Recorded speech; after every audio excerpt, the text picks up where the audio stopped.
Students, আজকে আলোচনা করব প্রথা ও প্রতিষ্ঠানের মধ্যে পার্থক্য। তো প্রথা সম্পর্কে আমরা প্রথমে আগে জানবো, তারপর প্রতিষ্ঠান সম্পর্কে জানবো, তারপরে এদের পার্থক্যটাকে আলোচনা করব।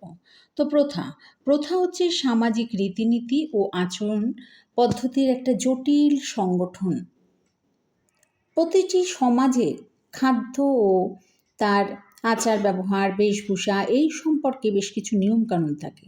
তাই এই সমস্ত নিয়মকানুনগুলোকে সেই সমাজে বসবাসকারী মানুষরা বংশ পরম্পরায়ও মেনে চলে। আর এদের মেনে নিতে না পারলে তারা কিন্তু তখন অস্বস্তি বোধ করে। সমাজে প্রচলিত নিয়মগুলিকেই বলা হয় প্রথা। তবে এই সমাজে প্রচলিত এই যে নিয়মগুলো, এগুলো কিন্তু সমষ্টিগতভাবে যখন আলোচনা করা হয় তখনই সেটা হচ্ছে প্রথা। কিন্তু প্রতিষ্ঠান কাকে বলবো না? প্রতিষ্ঠান বলতে বুঝি যে পরিবার, রাষ্ট্র, গির্জা প্রভৃতি এগুলো কিন্তু স্থায়ী সংঘ। তবে সাধারণভাবে আমরা প্রথা ও প্রতিষ্ঠানকে কিন্তু সমার্থক অর্থে প্রয়োগ করে থাকি। যেমন বিবাহকে যেমন সামাজিক প্রথা বলি, তেমনি আবার অনুষ্ঠানও আমরা বলে থাকি। তবে বেশ কিছু সমাজবিজ্ঞানী তারা কিন্তু প্রথা ও অনুষ্ঠান বা প্রতিষ্ঠানকে কিন্তু একটু আলাদাভাবে ব্যবহার করেছেন। যেমন ম্যাকাইভার, তিনি বলেছেন যে প্রথা হচ্ছে সমাজ অনুমোদিত অভ্যস্ত ক্রিয়া। যেমন পরিচিত ব্যক্তির সাথে দেখা হলে তার সংবাদ নেওয়াটা হচ্ছে কিন্তু প্রথা। আর এই প্রথা যখন না মানা হচ্ছে, না মানলে সেটা ব্যক্তিকে তিরস্কার করা হয়। তা প্রতিষ্ঠান ও প্রথার মধ্যে যে পার্থক্য, সেটা কিন্তু পরিমাণগত পার্থক্য। তবে এদের মধ্যে কিন্তু কোনো রকম কোনো গুণগত পার্থক্য নেই। তাই এই পার্থক্য সম্পর্কে বলি যে প্রথা হচ্ছে স্বতঃস্ফূর্তভাবে প্রকাশিত হয়। প্রথার প্রয়োজন আছে বলে মনে করে বলেই মানুষ কিন্তু সেগুলো বংশ পরম্পরা অনুসরণ করে চলে।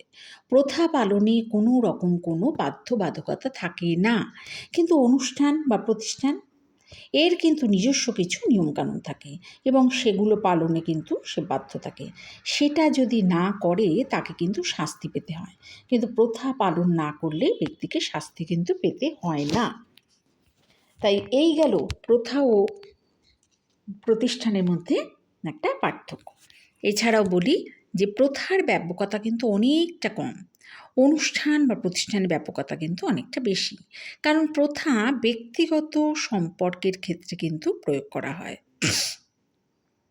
কিন্তু অনুষ্ঠান বা প্রতিষ্ঠানের নিয়ন্ত্রণ ব্যক্তিগত সম্পর্ক কিন্তু একেবারেই ছাড়িয়ে যায়। এছাড়াও বলি যে প্রথার তুলনায় প্রতিষ্ঠান বা অনুষ্ঠানকে কিন্তু সামাজিক দিক থেকে বেশি পরিমাণে মর্যাদা দেওয়া হয়। সেই জন্য প্রথার তুলনায় কিন্তু অনুষ্ঠান মানুষকে যে সামাজিক স্বীকৃতি দেয়, মানুষ কিন্তু সেটা মেনে নেয় বা স্বীকৃতি দেয়।